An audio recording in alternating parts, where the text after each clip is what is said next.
Good evening, everybody, and welcome to the AFL Crowcast, another Tuesday night live edition.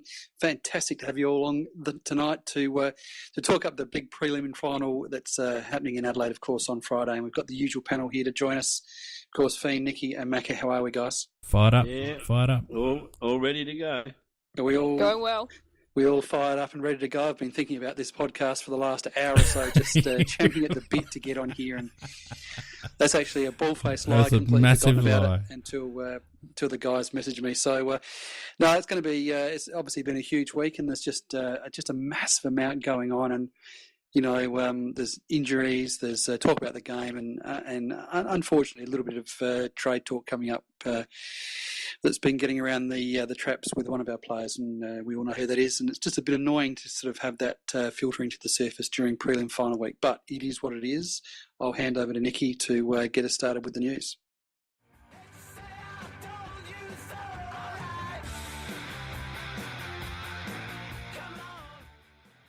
See, I'm not sure whether to start with this in the news or with the cockwomble because, oh my God, yesterday's news was... No, it was this morning's news was delightful when it was confirmed that, oh my God, Port Adelaide is stupid. And Hinkley now has a 3-year extension, and apparently, well, according to Caro, it's only $900,000, but according to Kane Thorns, he's being paid $1 million a year to coach Port, who can't beat a top 8 side. It's just insane, isn't it? The guy's not done anything. Well, when you don't have to use your own money, I mean, you just pay whatever you want, don't you? Apparently. But we have to give credit to Blucher, who was the bane of our existence and caused a bit of angst for those who don't remember. He's Kurt Tippett's manager. Somebody who was actually suspended by the AFL for a year, but now he's back. And Ken Hinkley, surprise, surprise, is one of his clients.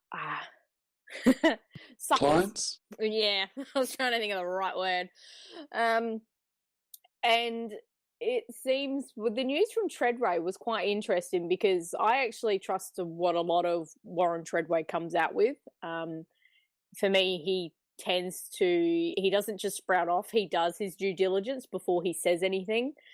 And he talked about how Gold Coast were told to back off, and they did. But then all of these other things kept coming out in the news, which I'm inclined to think there was actually Blucher pushing that to get the extra year out of Port, but also to make sure that they are going to offer the extension that he was promised before the finals until there was the dismal game and their exit. Well, I'll make a prediction, Nikki. Port Adelaide will not be in a grand final under Ken Hinkley in the years up to 2021. I don't think he's good enough. I think it was quite funny when somebody posted that, well, at least we're going to go ahead in the showdown stakes by 9. It's not just Hinkley, though. Their whole list management has been a bit of a train wreck, and we all know that Hinkley's got some limitations on match day, but by all reports, he's a pretty good people manager, and the group are pretty much behind him. So, I mean, it's on Port to surround him with the right people and actually get that list management strategy organised. And I think, like, as far as I'm concerned, he's not a bad coach, but I think he's just got limited ammunition with that club at the moment. True. I think that is true. I also think that he's slightly limited on match days. Yeah, I agree. And he's suffered from losing Phil and Adam Richardson as well. But, I mean, they've got to find the right person to put next to him. It's as simple as that. And it's not Voss. No. I guess the major question is that can we go to the well one more time for another Cockwomble Award for Port Adelaide or something related to Port Adelaide when we just go to that well so often?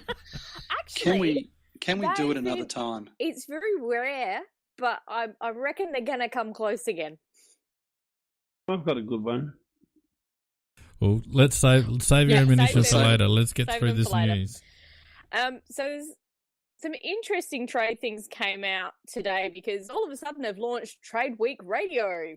which trade week is still a while away. There's a couple of games still going on, but so there's one in particular, but we'll hold fire till the end to talk about that.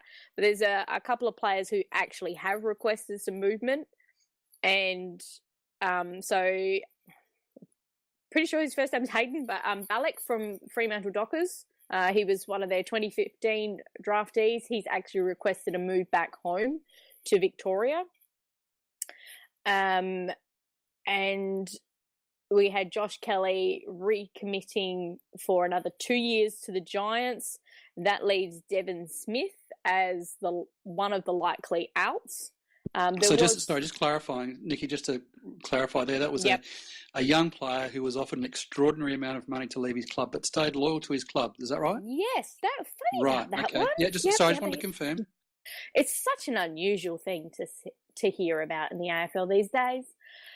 So Devon's... Who was that? And that was just a week after Dustin Martin ignored a whole lot of money to stay loyal to his club. Is that right? Yep. Yeah. Okay. Yep. Mm-hmm. Yep. Yeah, that guy who won't be, probably having a little Charlie around his neck next Monday. And as did Fife, who also stayed loyal to his club, ignoring all the money to go back to Melbourne. He turned back on a lot of money too, didn't he?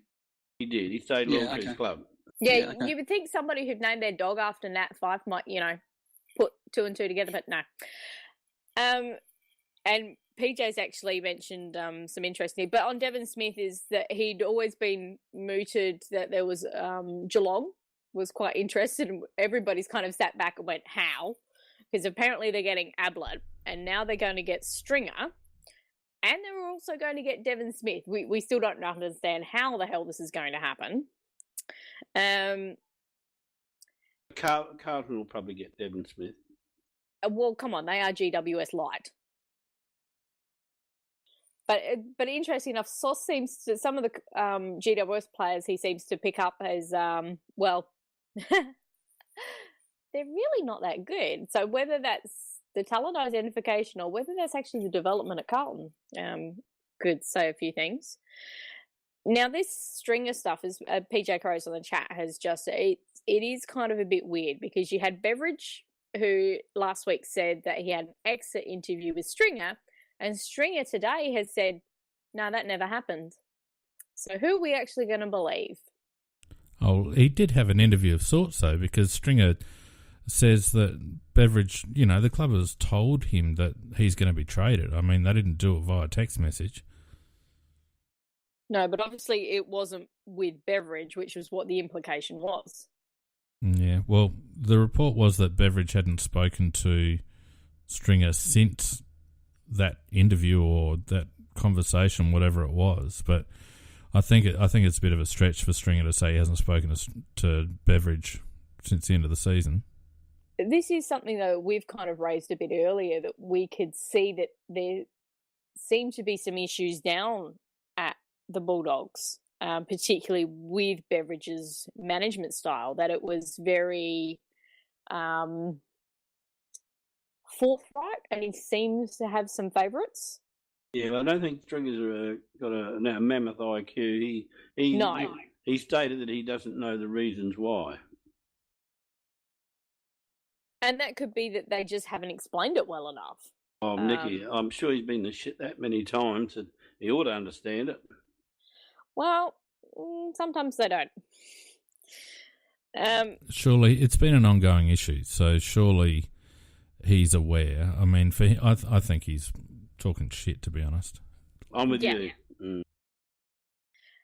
And now, the other thing is, I've only heard part of this, so I would like some confirmation if you guys hopefully heard about it.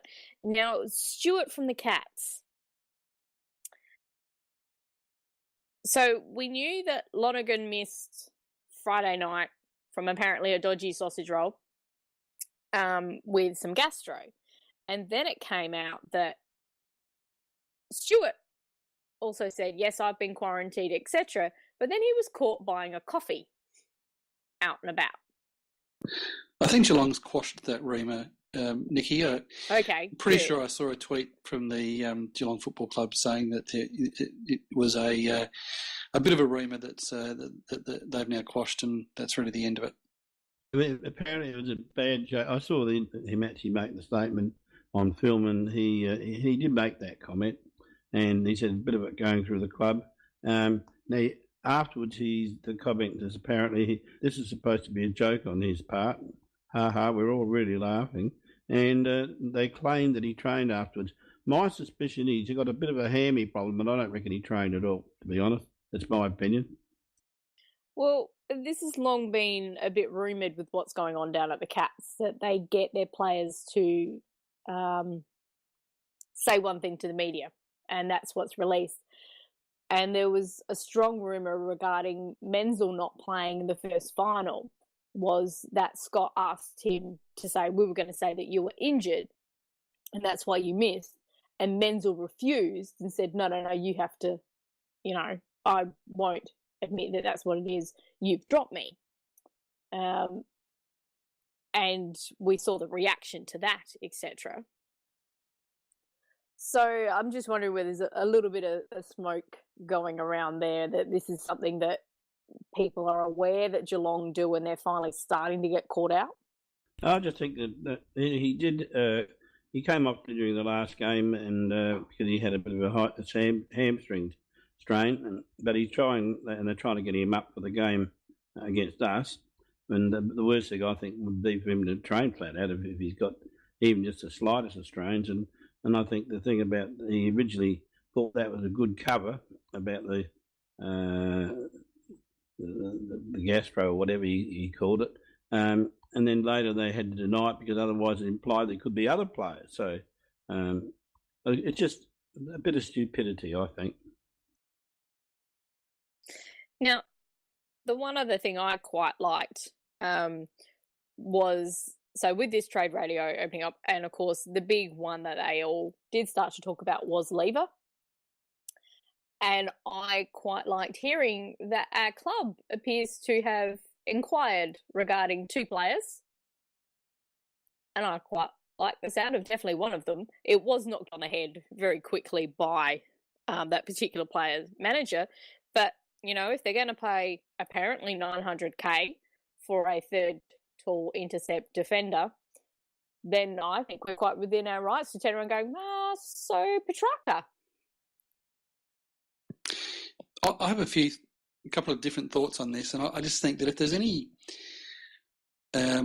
truth to that at all, I just feel a bit annoyed that the club would be getting involved, whether it be clandestine or whatever. It's obviously, and I'm assuming in a minute that this is true. I'm just making an assumption that this is true, that the club is already speaking to Melbourne or managers of players, that they're putting out 2 first-round draft. If this is actually true, then I'm just a little bit annoyed that we've been exposed in a sense that we've got a preliminary final on Friday night, and I think it's really, really ordinary that that the news is sort of filled with what we're going to be asking for Lever and all this kind of business. It's Lever's a player that is playing for us on Friday night. I just think it sticks in my core a bit that, the issue of him actually leaving is a different issue. I'm just a bit annoyed that talk this week is about a player that is playing for us on Friday and potentially in a grand final, and talk is about media scuttlebutt is all about his trade value and what's going to happen in the trade. I don't know how you feel about that, but I'm pretty annoyed. Are you annoyed at the media, or are you annoyed at the club for conducting the conversations?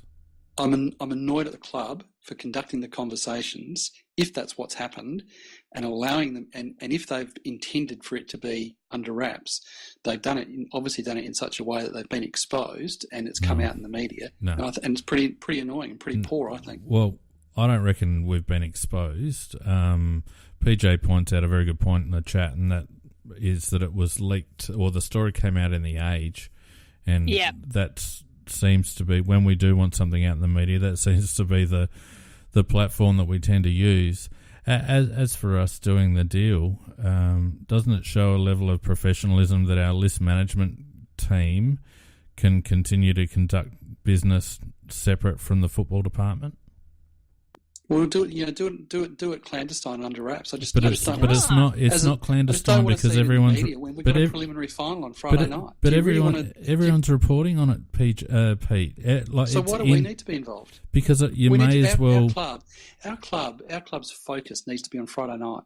Well, and Justin Reed's focus doesn't have to be on Friday night. They've got some clandestine discussions going on.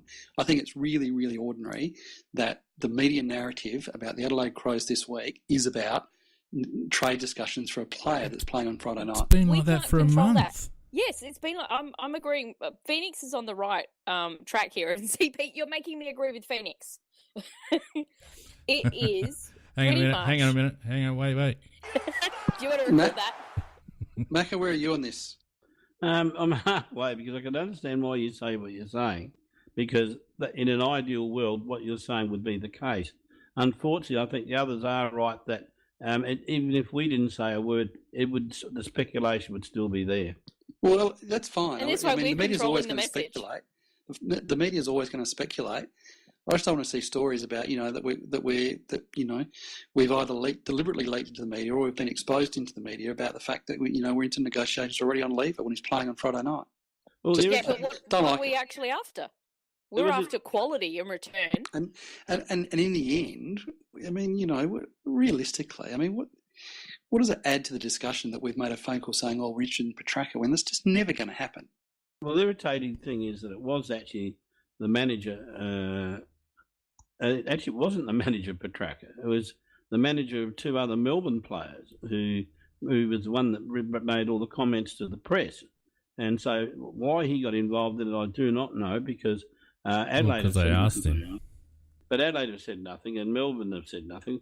But the manager, and this guy wasn't the manager Petracca. He was the manager to two other Melbourne players, and he was the one that he made it clear he wasn't Petracca's manager.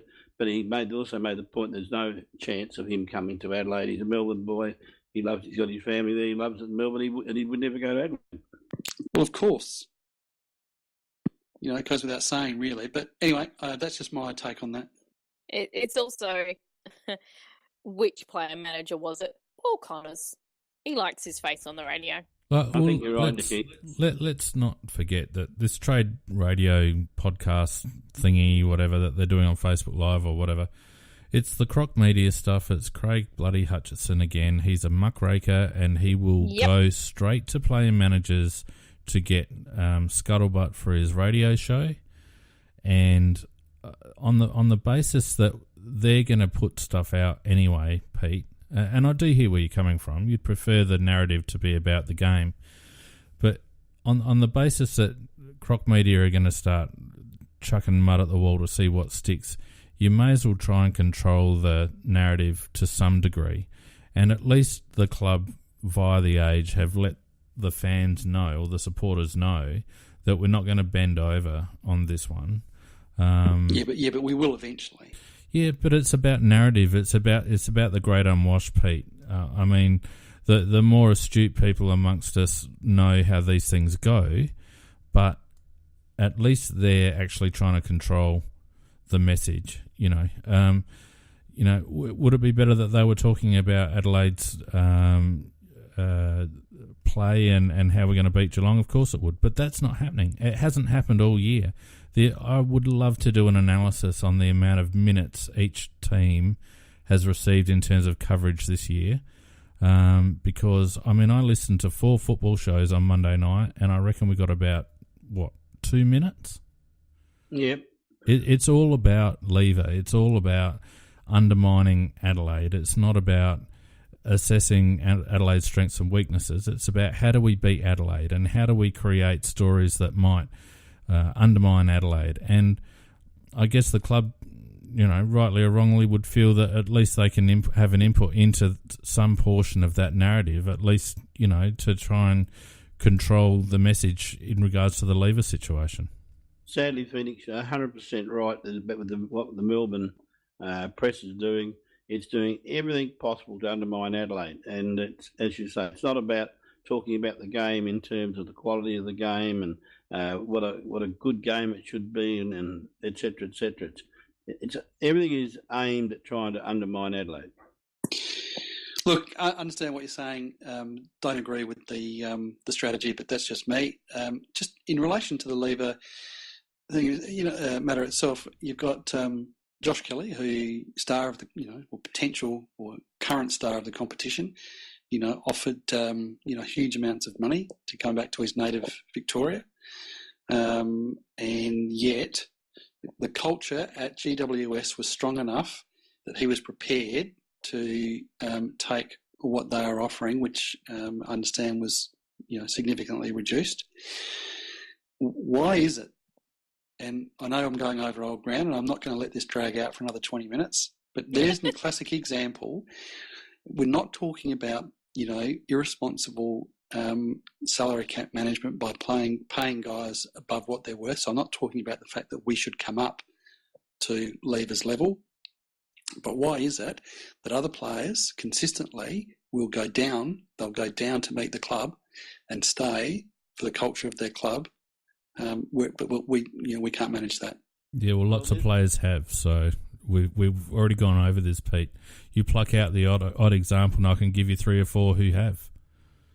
So you can't discriminate between one or the other. That there's evidence that we paid Mitch less than what he was being offered out west, and he stayed. So why aren't you talking about that? Well, because I'm talking about Lever, who's set to go. No, you said why can't we? Yeah, but why can't we? We did McGovern. Lever? Well, yeah, but that's a different question. You're talking about you're making a comment about Adelaide's culture not being able to retain players, and what I'm pointing out to you is that you are picking certain players, but you're ignoring other players. Yeah, but there's a very simple reason for it. It's the fact that the 3 that are staying, in Fife, Martin, and the GWS lad, they are all the number 1 player in their team. So for them to get paid a lot more money than their teammates is not a problem. Whereas to retain Lever, we would have to pay him more than we're paying players like Walker and the Crouch boys, etc., etc. And Lever is not the number 1 player in the Crows team. Yeah, and that's where that's where the whole problem sits at the moment. Adelaide pay in a pecking order, and they pay their money in a pecking order. What they've offered him, I think they've rated him about 5th in the club, and they've offered him money according to that, how it sits in relation to the rest of the players. And if they go higher to what he's asking for, they will make him the number 1 paid player in the club, and yet they haven't rated him as the number 1 player in compared to all his teammates, and it would cause a little bit of angst. Fair enough. Look, I'm not going to go around in circles with this one again. I've had my say, and you've had yours, so we'll move on. I guess, what do we think? Just to finish that off, Pete. What would you think if we offered Lever 900,000 to match, or let's even say 750? I've just said that it's not about irresponsible salary cap management. No, but okay, it's about the play. What we're seeing is players that turn their back on the big money. Their original clubs don't match the big money. The players stay for less. Well, that's what those players are. That's on those individuals. They stay for less, but it's still tons more. Like you're talking about, like Dusty Martin, for example. That it's the difference between 1.5 and 1.2 million. He's still getting 1.2 million. With Levy, you're talking about the difference between probably 600 and 900. So as a percentage of total salary, you're talking about an extra third. It's not comparable.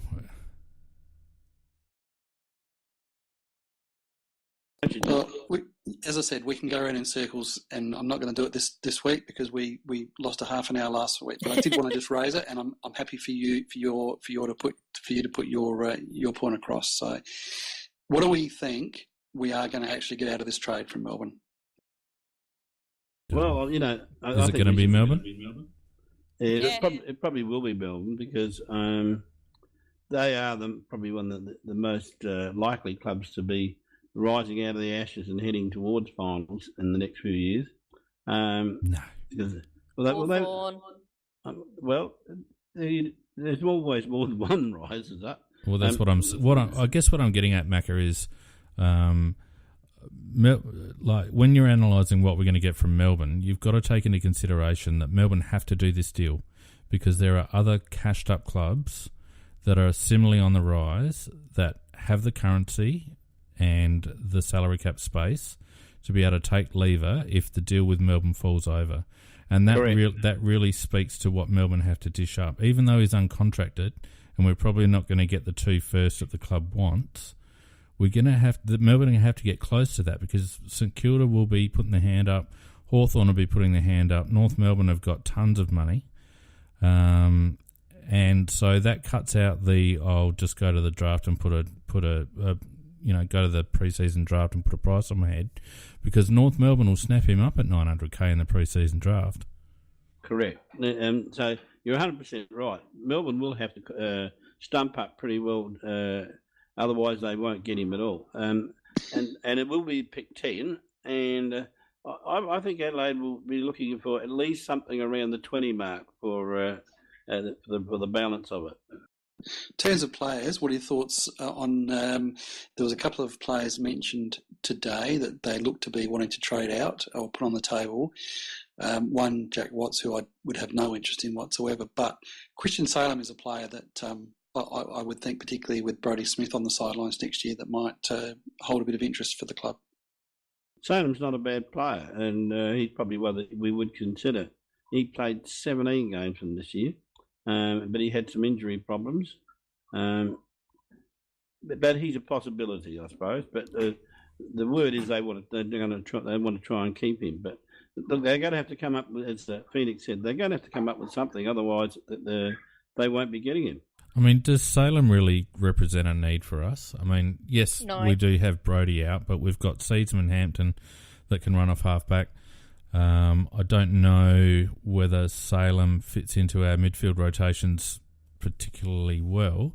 I don't think we take a player just because he's decent and available. I think, we should be treating this as if we were trading and we trade for need, and I don't know whether Salem's someone that we actually need. Very, very strong user of the ball. He was a high draft pick and coming on pretty well, I think, and just from all accounts, a magnificent user of the ball. Out of the back half, probably could push up into the midfield as well. I think that when you've got a guy a left footer that uses the ball as well as he does, you would think that there would always be, and he has got a bit of development left in him. Just seems to me to be when you've got good users of the ball. I think that with the game that we play, I think that he may hold a bit of interest. I could be wrong. He and they've no interest in Watts whatsoever. I think, and Adelaide won't either because I don't know what he would add to Adelaide, but. I think you're right about Salem in the sense that I think his ultimate role... You in the toilet, Macca? No. The bitches do something in the background there. I'm sorry about that. Sounds like you just flushed the toilet.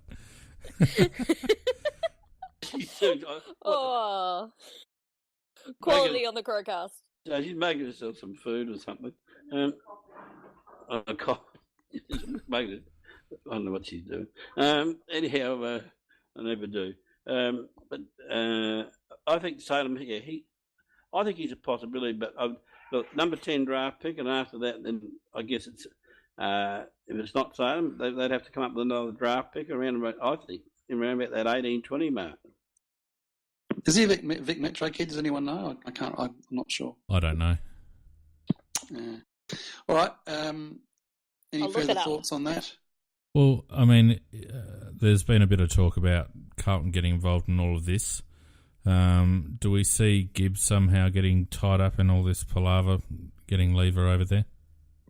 Well, Sauce will need pick somewhere around pick 17, 18, so that he can send that up to GWS for 6 players, 2 trainers, an assistant coach, 4 scarves, a couple of badges, and a few GWS mugs as well. And a kidney, I think. Yeah. Yeah, I did read that. Christ. I know he's a miracle worker. He's the meanest bastard on earth, but I think it was a little bit stretching it too far, that article. Yep. Well, So, I don't think we want to play more than a first for Gibbs, a late first for Gibbs, would we? No. I would look. No. To me, it's a first round or nothing. I mean, he is someone that would be, again, a good replacement for Smithers in the back half to sort of play that role where he, just uses the ball, distributes off half back. He would be, handy next year in that role for sure. It would be a very handy player to have. I'm not saying that, but it's interesting. I hate the Victorian media. I hate them with an effing passion, and because Gibbs, they're starting to talk him up as being worth 2 draft picks again, even though he might be 99 and got about 3 games left in him. And Levu's got about 10, 12 years in him. And when Adelaide talk about 2 draft picks, what? 2 draft picks for him? I mean, they shit me to tears. Yeah. Yeah, the whole that was on the couch, wasn't it, Macca? That whole show last night was terrible. John O'Brien gets a cockwomble later from me, but yeah. Oh, he was. Yep, you can bring that one up. He was on the list. Yeah. Just looked him up. Christian Salem was from the Sandringham Demons, so he is a Vic Metro kid. Yeah, pass. Yeah, because they always want to go home, but if he's traded over here, I don't think that would apply then. All right, so let's move on. So the other news out of the weekend, obviously, was the 2 games that apparently were played but were really boring, and I spent more time playing games on my phone than watching the football, if they were that interesting. Oh, I love the GWS game because I had backed them to win by more than 40. And I had $3.75 on that. How much did you make, Macca? But this way, it's in 3 figures. Nicely done. The final series really has been pretty. Given the fact of what an incredibly topsy-turvy, bizarre season it was. The final series has been a fairly significant disappointment apart from the Port Eagles game.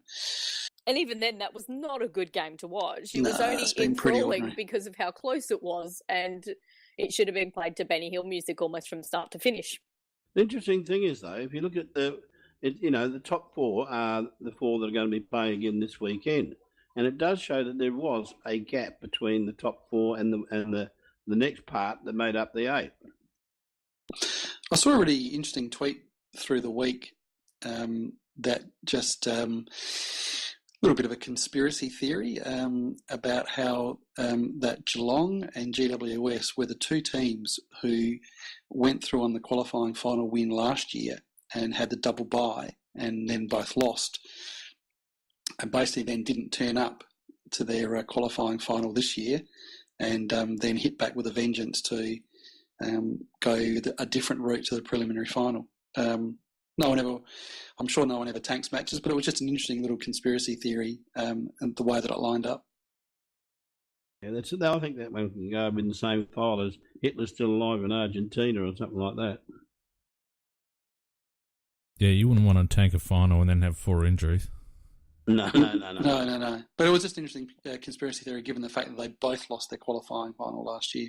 They both lost their prelim final after having won their qualifying final last year. Well, I'd hate to be on the wrong side of the confirmation that the bye is having an impact in this week of the finals because that's what it would appear to indicate. Some stupid media, there's a bit of talking about how idiotic the media are. They're sort of saying, obviously the bye situation is not an issue because, we're now back to that situation where we've got the top 4 teams back playing in the prelim final and completely ignoring that the actual issue is yet to be determined. And that is, the issue of the team that has the double bye and going straight to the prelim from the qualifying final as to whether they both lose again. It's also ignoring the fact that the Cats can't win after they have a bye. I just had a quick look back over the past couple of years, and after every mid-season bye game they've had, they lose. Yeah, they've got a shocking record after a bye. And that's exactly what happened that first week. They performed exactly like they normally do after a bye. They also had an awful lot of pressure put on them, that they were one of the form sides. They were due to account for Richmond. Their tyres were all pumped up. Then they gave that pathetic performance, couldn't handle the pressure and on the MCG, and then they go away for a week. They have the entire media on their backs talking about all the things they did wrong, how Menzel had to pull his finger out, how Motlop had to pull his finger out, how the coaches have been having a go at them during the week. They come up against Sydney, and this is something I said last week, and you guys scoffed at me a little bit when I said that it was probably going to be a closer game than we thought, purely because the MCG and Sydney struggle on. And we saw that. It was not helped by the fact that Buddy just couldn't run and he couldn't kick. Without him, Sydney was shit. They selected a shit team. They obviously hit the wall like we've been waiting for them to do for the last couple of weeks. And that was them over and out. They didn't have an answer to Danger up forward. Rampy panicked and Danger played him really well. But they just couldn't kick any goals. And Longmire stuck Reid behind the ball the whole match. And Reid doesn't know how to read the play. Well, it's just that like you're trying to win the game. You know, when you're 6 goals down, you don't have bloke behind the ball, for God's sake. You're trying to win the game. So it was like watching Kenny with Westhoff, wasn't it? It was really I was astonished actually that Longmire hardly pulled a move. Like, you know, didn't do anything about the tags on Kennedy and Parker. Didn't do anything with Buddy to try and make him dangerous. Like, if he's struggling to run, put him in the bloody goal square. You know, don't have him running up and down the flanks and being, you know, beaten to the ball all the time because he can't run. I felt it was piss weak from Longmire. And you can see as well that Rowan didn't know what to do because the attention was then on him because they knew that Buddy was useless. Well, so he couldn't get into the game. Yeah, but Rowan's got a shocking record in finals, and he didn't break his run of bad games in finals at all. He had another shocker, as did the coach, Longmire. He was heavily out-coached by Chris Scott. Chris Scott had plans all around the ground, and Longmire just seemed to roll up with the same old formula. And as Phoenix said, they were just tired, and they couldn't do it. I thought what was interesting is that the fact that a lot of the shows really put it on Chris Scott, saying, "Look, you know, you're going to have to pull a rabbit out of the hat, you know, and you're going to have to really try something different," which he did. And I thought it was great that we had Don Pike and his assistants at the ground, and the greatest sort of throwing around of his team and magician act has now has been exposed, and we've had a look at what he does if I guess when desperately trying to chuck around the team to try and create something. At least we've had a good look at that now and what it looks like and how it works and how we can counter it. For me though, that wasn't. They were all saying, "Oh, this danger up forwards, this great move, and it's new." But they've done it all season. What was different was they started him there. Yeah, they have. He played up forward against us. Goal square? No, they haven't played him like that, Nikki. They haven't played him like that. But they're putting up forward, and they can do that on the MCG. That's a lot harder to do at Adelaide Oval. He's had some time up forward, clearly, and no issue with that, but I haven't seen them completely clear out their forward line like they did and just have him one out like that. But that's because it's something that they've changed in the past couple of weeks. It's not brand new. They've been pushing Hawkins up. They've been trying to make him play more like how Tex does, and he just doesn't know what to do. But they've done the smart thing of getting him out of their forward line. We probably, I think, as we get to probably the last third of the show, it's the biggest game probably ever at the Adelaide Oval on Friday night, which we've managed to avoid discussing, and I think it's worth having a bit of a chat about, and that is the Prelim Final on Friday night. I guess first off, we take it chronologically. How do we see selection? And obviously Sloane comes back in. Smith is out, we know. McGovern's out, we know. So we need one player in. What is everyone's thoughts on who comes in for McGovern, essentially, or how we restructure? Yeah, that's an interesting point, isn't it? With McGovern missing out in that forward line, and McGovern's role in that forward line is a dual role. One is that be the opportunist forward, because he doesn't never get a huge number of positions, but around about the 14 mark, something like that, but does kick goals when they really need it. And in fact, I was surprised to hear that in the last 3 games he's been in total our highest goal scorer, so he will be missed. But so we need somebody there who can put a lot of pressure on as well, and which means whatever. To me, I think that rules Miller out of the team, and I think it comes down to two people, yeah, I thought Curtly Hampton would be my selection anyhow. No, not from what I watched at I think he's too rusty, and I don't think he's quite got the tank, because I was at about a half of the trial game against GWS seconds that played, and whilst he wasn't bad, he did look to be struggling a little bit in terms of fitness-wise. So for me, I think he's out of discussion, even though he has been mentioned. I think it's actually out of Otten and Keith, and I would go with Keith. What about Menzel? He had I think he should have been selected for the West Coast game. For me, his last third of the season in the SANFL has actually been quite good, but obviously we're holding him out for. There's something that the coaches don't quite see as yet.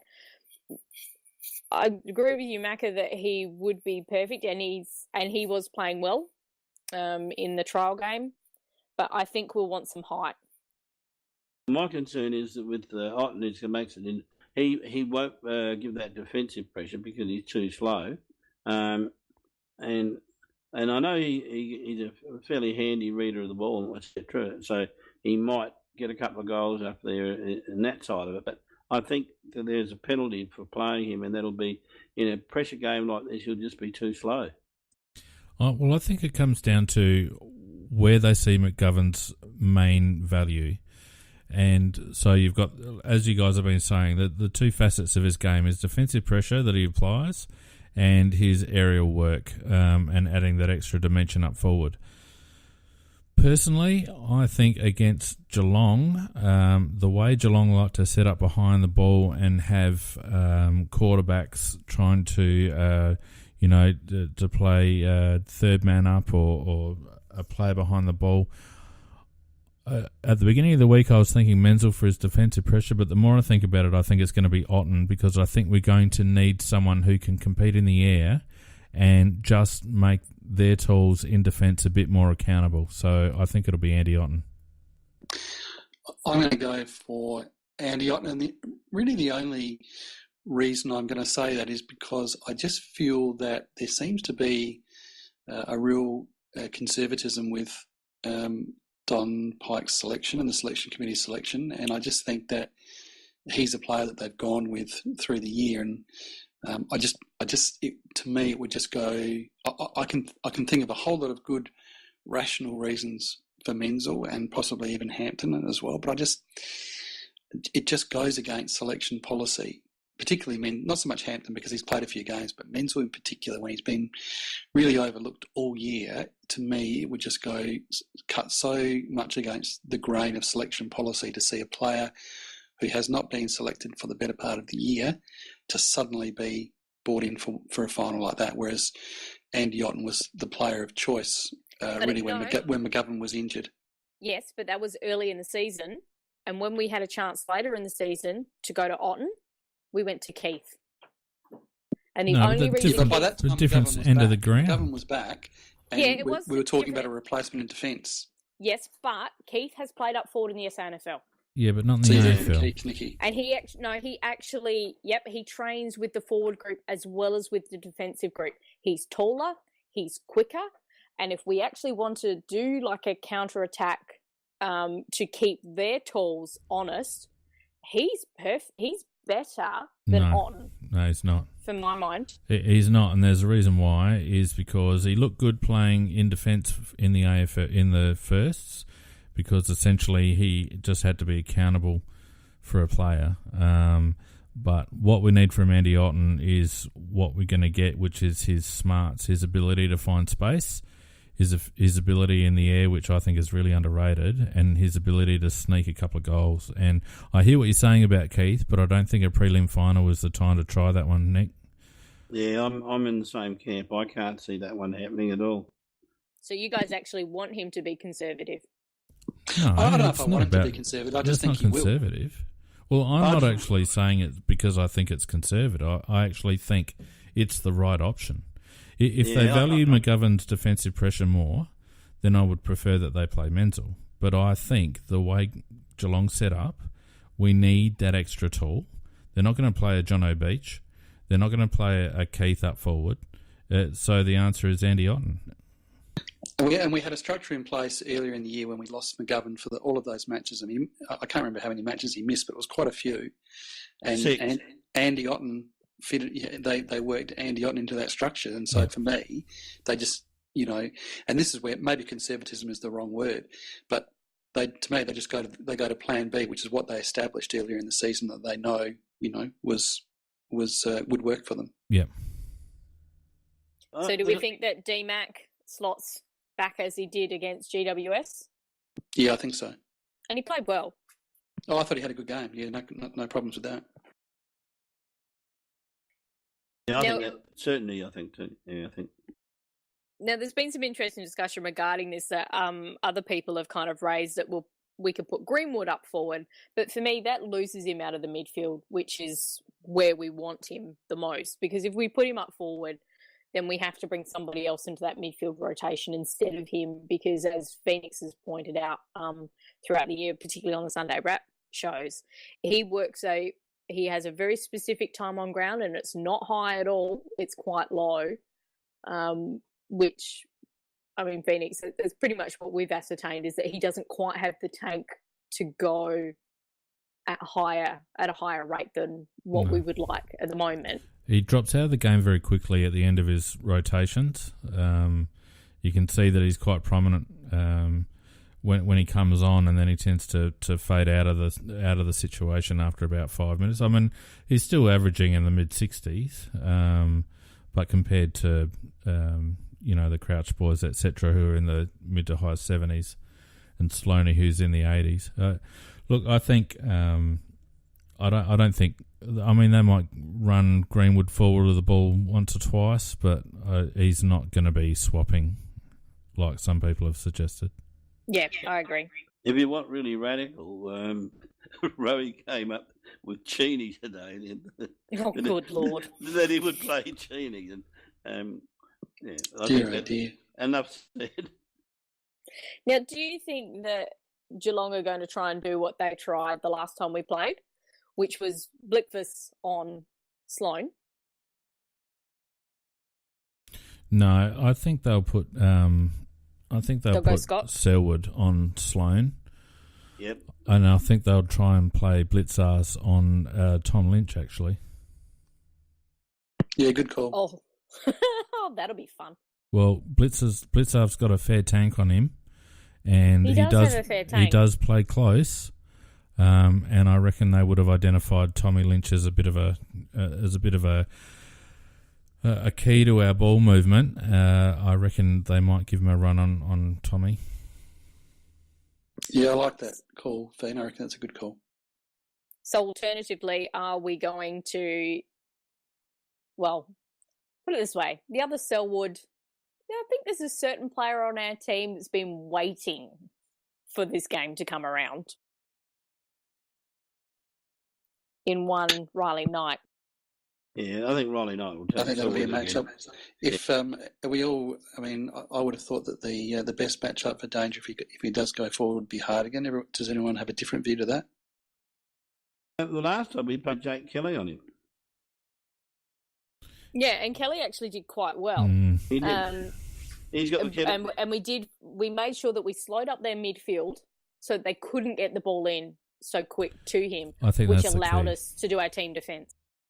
That's the key. It's about delivery. I mean, the way the Swans were allowing Geelong to move the ball into the forward line and have Danger isolated one-on-one on Rampy was ridiculous. And I think, I agree with you, Pete. I think it's Hardigan, although, you could make a case for the fact that we've got a $900,000 halfback flanker who's apparently the best defender in the universe that, clearly should be able to take Dangerfield a part-time forward, but of course that's not going to happen. We want to win the game. But I think what the key will be what happens with our mid-size defenders, because I think the way Geelong's set up, Luke Brown might find himself able to double team a little bit on Paddy, and I wouldn't mind betting there's a bit of collaboration with Luke Brown, Jake Kelly, and Hardigan in terms of keeping Danger quiet. But we wouldn't want to get too Dangerfield focused because they have got one or two other blokes up there that can snag a goal.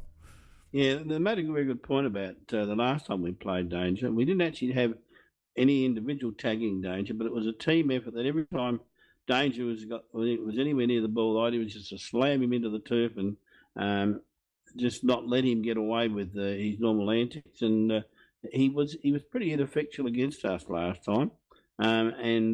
There's one bloke who can run right and has been having a hell of a good year, and we must pay a little bit of attention to him, and that's Duncan. He's having a terrific year. Oh, I think Duncan gets a lot of ball from Selwood's hard work.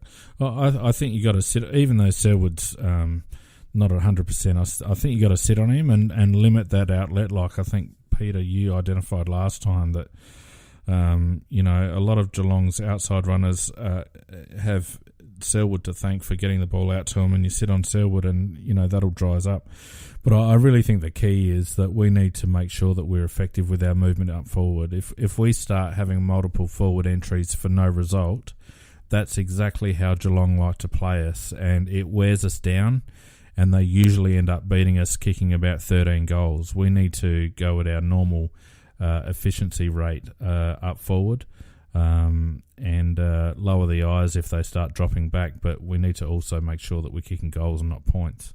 Yeah, but interesting enough, in the game that we beat them in Adelaide back in July, I saw the stat today, or was it yesterday, that I think that between Jenkins, Walker, Betts and McGovern, I think McGovern played that game, they kicked 3 goals between them in that match.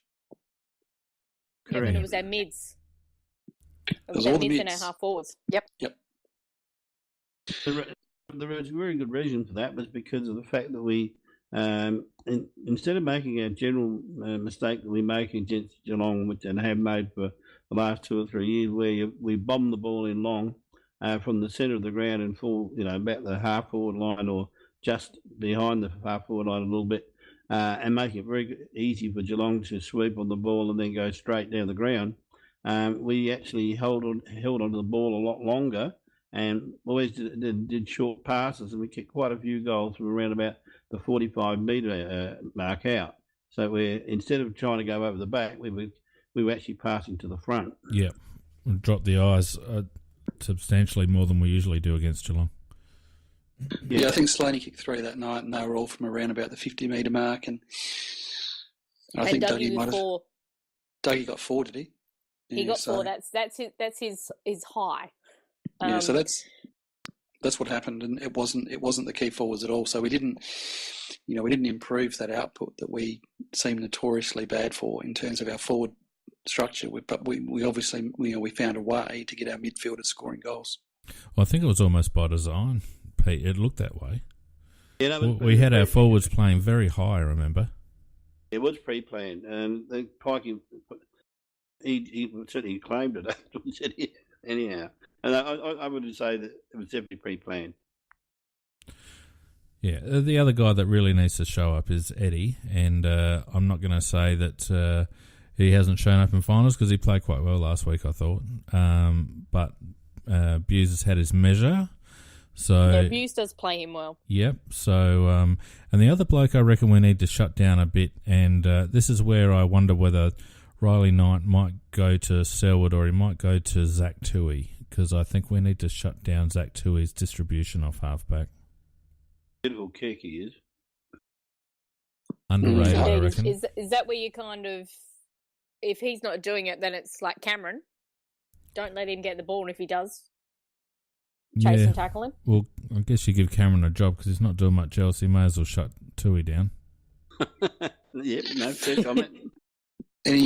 Just looking at tips with, I have a bad feeling this is going to be a very uncomfortable night. I think we may get across the line, but I don't see this as being the comfortable night that we had against GWS a couple of weeks ago. I see this as being as I said, an uncomfortable evening for the supporters looking on. I'm very edgy about it myself in the sense that, unfortunately, we've lost two very, very good players. And we got one good one coming back in, but he would have come back in anyhow. So we're not really at full strength either. So that's no excuse. I just think that I think we will win. I don't know that Geelong can reproduce the effort that they did last week because I think they played out of their skins last week. And Sydney were poo. Yeah, I think if you look back two games, Geelong looked so ordinary against Richmond, so ordinary. And I think you're right, Nicky. I thought they were... It's easy to overinflate the opinion of what they did last week because of the opposition not really turning up to give them a real tough game. So while I'm edgy about the game, I think we can and we should win the game. But with you, Pete, it's not going to be by a big margin. Look, I'm not. I mean, I'm nervous because it's a prelim, so there's no second chances. But I'm pretty bullish about this game. I think Geelong will try to take it to us physically early. They had all their feathers puffed out after beating Sydney, and I don't think Sydney even turned up. They got lucky with a couple of positional moves, and Dangerfield basically dragged them up to an acceptable standard off his own boot. I don't think we're the type of team that's going to allow that to happen, and I don't think Geelong are that good. I think most of our problems will be in our own heads. We need to start well, and we need to convert when we've got opportunities. And I think if we do those two things, we'll win quite comfortably. Start is so important. Yeah, I just have a nagging feeling about the double bye. I'm not convinced that that's a great thing for the teams that get it. But anyway, I'm hoping for a win. If it is, I don't think it'll be by much. I'm with you, Macca, on that one. For me, it's been so weird this year that pretty much every game I've gone in feeling quietly confident, and I've still got that same feeling this week. There's just that little churn, like you, Phoenix. It's like, yeah, there's no other game after this. Yeah, stuff can go wrong. That's just the little nag. But I look at our midfield. I look at the way we played last time. I looked at what they did. Yes, they made some other little structural changes, but they still had a similar way they played through the midfield as what they did against Sydney. And we countered that last time. We know we can do that. I think our defence is better than their forwards. And our forward line is incredibly so much better than theirs. It's just the boys have to want it, and I think they do. I think they have to believe in themselves. Yeah, and I think they have. And it was shown in GWS final. We were there with an intent. We're here to play. We're going to bully you. We are going to be physical. We're not going to take a backward step. And we've seen that throughout this last half of the year. And I think that's what's sitting. As long as the boys come out that same way, and I get the feeling that they will, bring on a grand final. They Beautiful. deserve it. All right, let's throw Fiend. Let's throw you to a quick bit of Cockwomble music, and we'll finish off with the weekly award. Do we want to quickly say who's going to win out of Richmond and GWS? Oh, sorry. You'd have to go for the Tigers, I think, wouldn't you? Yeah, Richmond. No, GWS for me. I'm Phoenix. I'm going GWS. I think they've got their mojo running a little bit better now. Well, I certainly hope they win, because it would nothing better to see them that big balloon have all the air blown out of it in Melbourne. It would be wonderful. I would love GWS to win. I'll be barracking my hardest for them, particularly as that there should be less grand final tickets if they win and we've won. Because if Richmond get in, there'll be not one to be had. Wouldn't it suck the life out of the Vicks if it was an Adelaide GWS grand final? Oh, God, they don't want to leave. There would be those $4,000 packages for the grand final. They'll be on eBay for $100. Yeah, that's right. All right, Cockwomble. Cockwomble. Right, here we go.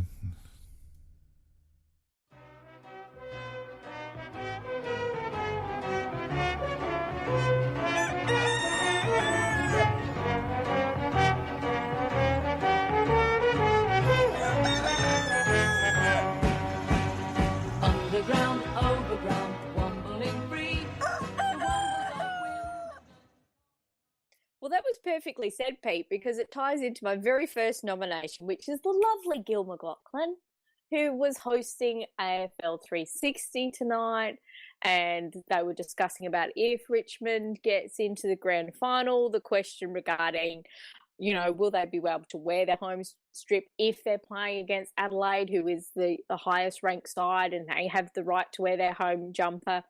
And Gil said, oh, no. Richmond will be wearing their home jumper.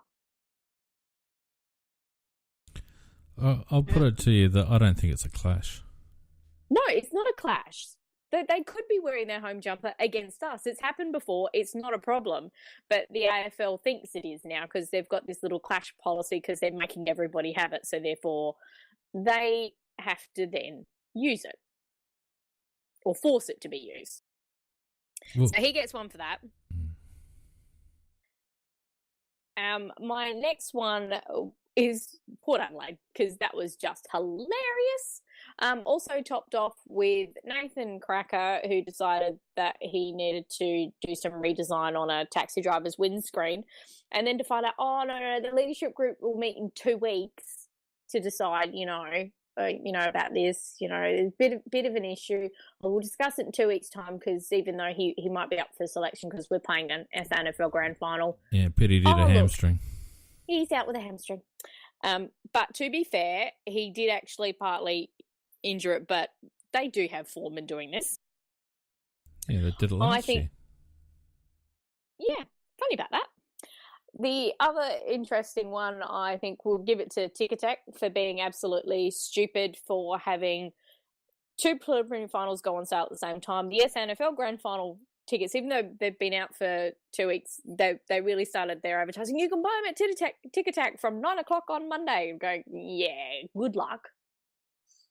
And the worst thing you can do with Ticketek is actually get in early and be there at 9 o'clock. As an example, I just resisted the urge and I waited till about midday and just got on my phone. It took me about 30 seconds and got the exact seats that I wanted in the West Stand. Whereas I knew people that were going at 9 o'clock were getting rubbish seats, offered up. So I just said, you know what, just wait. Don't do it. Log on at about 11:30, 12 o'clock. That's when the good seats come out. It's ridiculous. Your nomination, Phoenix? Oh, well, that was just John O'Brien suggesting that we should bring Hugh Greenwood in this week. Except for the fact he's already in the team. But shh, don't tell Brownie. Yeah, and just the general Fox footy media. I mean, Fox have got a whole channel dedicated to bloody football. If ever there was a broadcaster that shouldn't be Vic Bias, it should be Fox Footy. But unfortunately it is, and it's a real shame.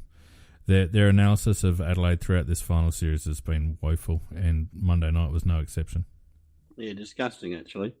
My nomination is the one and only germ Michelangelo Rucci for his article in today's Advertiser about the fact that the way we stood in against in our previous final with our legs apart and our arms slightly spread out, etc., and staring at our opposition was disrespectful to the national anthem, and it shouldn't be allowed.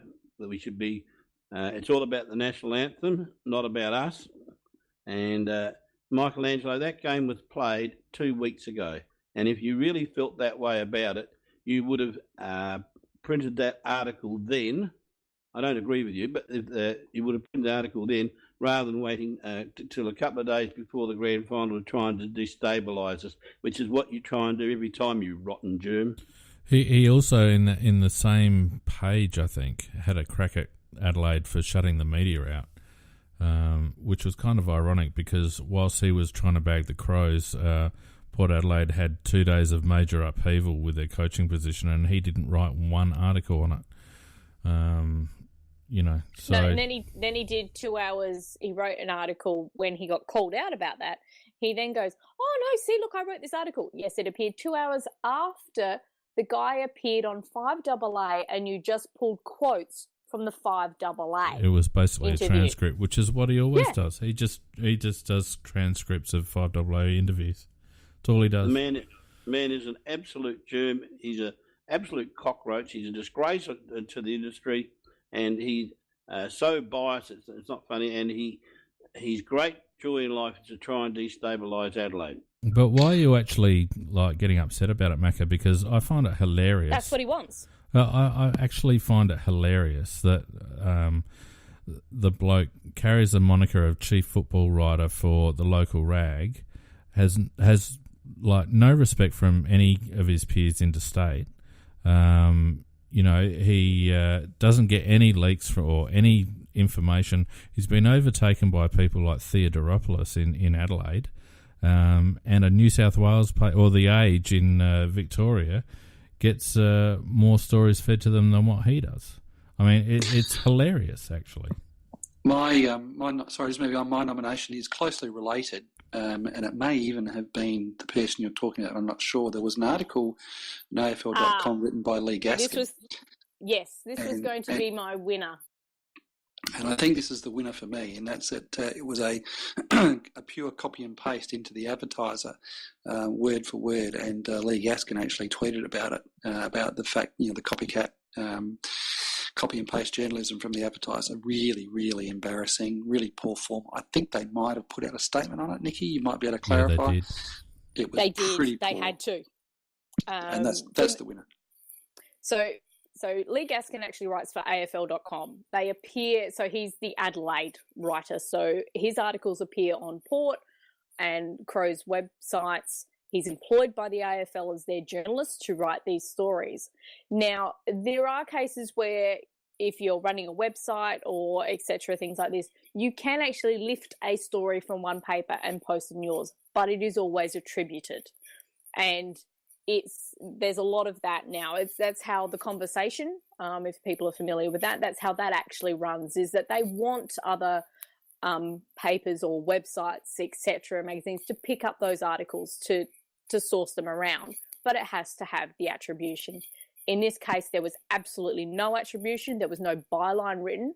It appeared on the same page as a Rucci one, and the statement that came out from Channel 7, from the Advertiser about it was, oh yes, we've been in contact, and it was an intern error between editions. Sorry, that should never have happened. This is what happens when you keep firing all those editors that you actually need to stop this kind of thing happening. But that's unfortunately what's happening in journalism. I actually think there needs to be a really strong please explain from the AFL, and their media accreditation needs to have a good hard look taken at it by the AFL. I like the fact that Lee Gaskin went straight for Rucci, and that's indicative of what I was saying earlier about his reputation. I mean, Lee Gaskin went on the front foot, tweeted to Rucci how unprofessional it was. Now, Rucci's not an editor.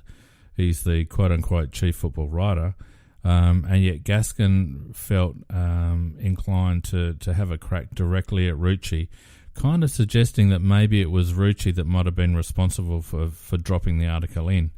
So that just speaks to how or to what extent Rucci is seen amongst his peers in the journalistic world. I missed that article, just for the sake of those who may have missed it as well. What was the article about, just the subject matter of it? Oh, it was the McGovern article where he talked about how difficult the choice was for him to re-sign, but he really wanted to stay at the club, etc. And it was lifted exactly word for word. No editing whatsoever, just plonked. Yep. Yeah. I think that one's definitely the winner. Yeah. I'm happy to go with that. Any other nominations? I nominate Pete, actually, for just bailing there.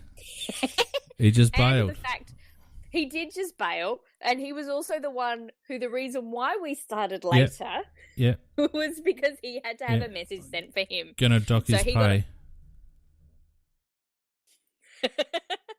Anyway. Oh, shit, I forgot to mention that he's getting paid. Anyway, so,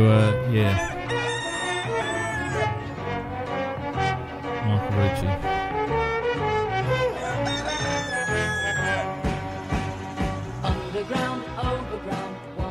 All right, well, I guess we should wind this up, guys.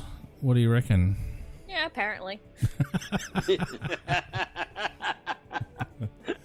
Well, the guy that he's supposed to, he's bailed out. Yeah, the host is gone. Left us to bloody wind it up. Apparently 5 more minutes was too hard. So I do, and in light of what you've actually titled this particular show, I do have to go and deal with a particular cat who was being very naughty. yeah, well, my cat pissed in my new house the other day, so he's been outside for a week. He's not going anywhere. He's stressed, Phoenix. That's what he did. He's not stressed. He's got to mark it. It's got to smell like him. Oh, it smells like him. Don't worry about that. I haven't found it yet. It's spraying Nature's Own everywhere. All right, so we reckon the Crows in a tight one. I don't reckon it'll be tight, but you guys do.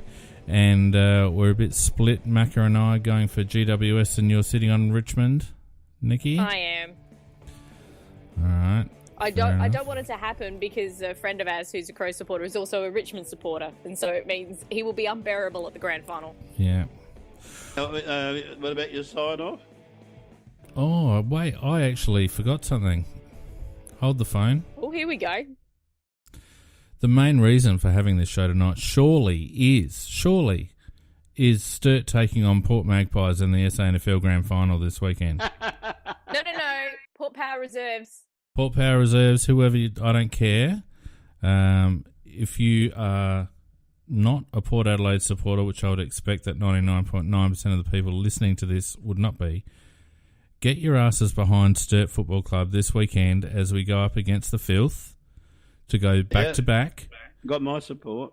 Go back to back and at the same time just make Port's season just that little bit more miserable. So I would behove of all of you listening to, if you can, get yourself along on Sunday and hopefully see a pretty good game. I think Sturt are a bit battered and bruised, to be honest.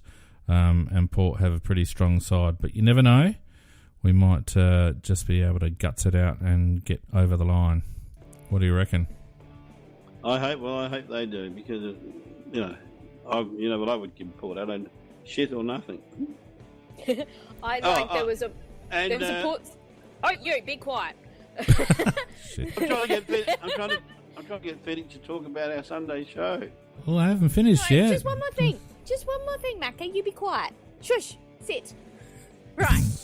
There was a Port supporter that came on the board, and he talked about how this week was going to be so fabulous. He was going to have the three-peat because Ken Hinkley was going to be gone, the Crows were going to lose, and Port were going to win in the SANFL. Well, Hinkley's not gone. He's there for another 3 years, and I hope the other two, that his form on the first one is correct on the last two. Yeah, I agree.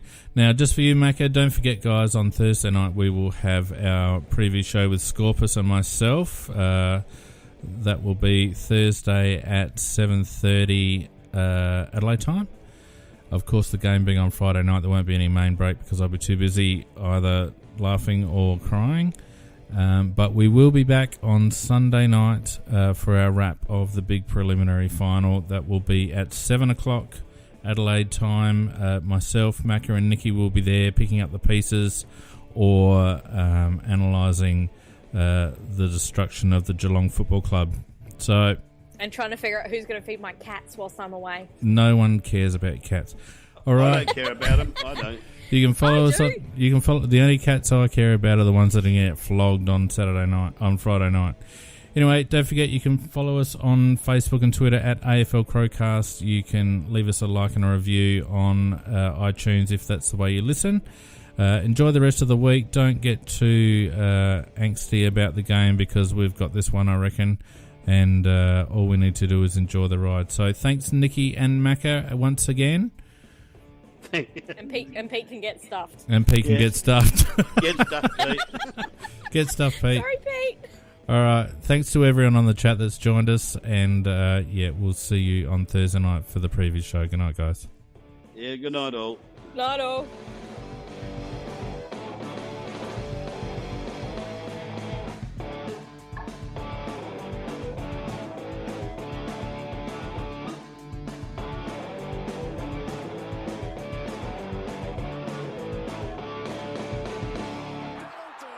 That will do.